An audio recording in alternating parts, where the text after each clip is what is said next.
This video is possible through the support of the Palmer Community Foundation, an affiliate of the Alaska Community Foundation.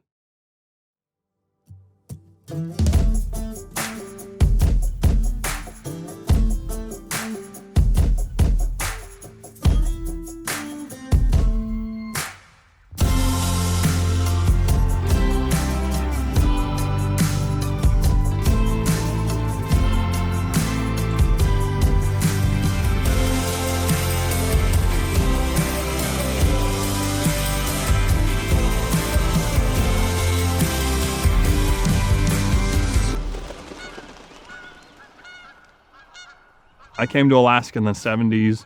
There was a lot more food production happening here. We had a lot more capacity for food production in Alaska in the 1970s and even the 80s. And since I started farming in 2003, I've watched that capacity decrease dramatically. The Fair Board was approached by NIT to buy the property from the fair. And when NIT came, it sounded like a good deal. They would buy the land. They also said it could still be used for fair parking. The fair would still have the use of the land for what it needed. It was a win-win situation as far as the fair was concerned.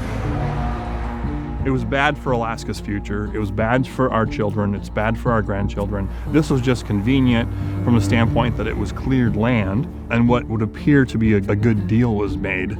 Raised a lot of red flags for me. We were deluged with phone calls, posters were put up, people were contacting Fair Board members. There was only one board member opposed to it. As we learned more about the Farmland Trust, we knew that we had to relook at this for the fair and for the community.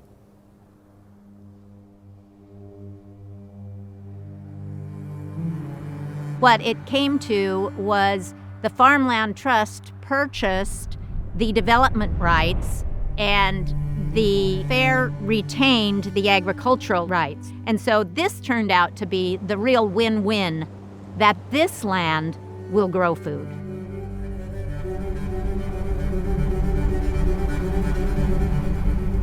You've got water, you've got the best climate for food production right here in the state of Alaska. It's within an hour's drive in almost any direction, and you're within 40 to 50% of the entire state's population. So this soil right here within 1 hour can produce food that can be feeding half of Alaska. It's 40 acres. The amount of food production that could happen here is mind-boggling. This could be cabbage, this could be carrots, this could be potatoes. That's real value.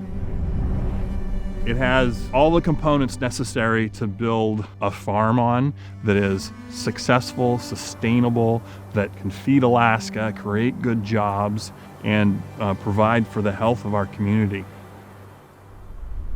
You can go 5 miles from here, and there's no soil. There are 350 million acres in Alaska. Only a tiny, tiny fraction of it is viable for agriculture production.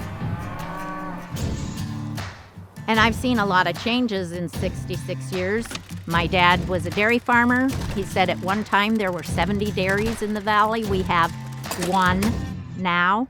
However, you can build a school or a parking lot anywhere that in Alaska that doesn't have ag soils, and it can be just as good. It's kind of the thing, just because you can develop something doesn't mean you should.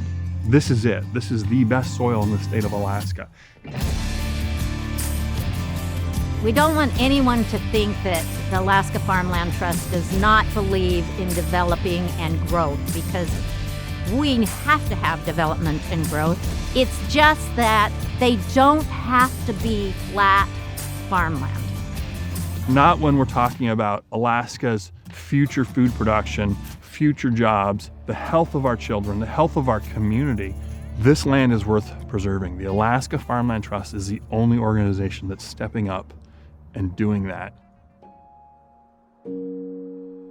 Almost all of us can go back and have some farming route if we go back far enough.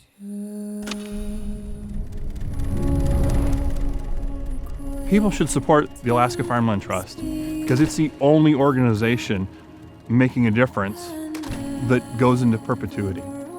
The ag production that can happen off this land could happen for the next 1,000 years. And that's our kids' future, that food production. Our kids, our grandkids, their grandkids, relying on the rest of the country to provide all of our food is foolhardy, it's short-sighted, it's a mistake, and I think that their mission is critical. It's vital to Alaska's future. The fair made a sizable donation to the community, putting this in the Farmland Trust, and I think that it's real important to realize that farming has really been the heart and soul of every community. We'll protect farmland wherever it is because everyone eats, and this is the most valuable land we have.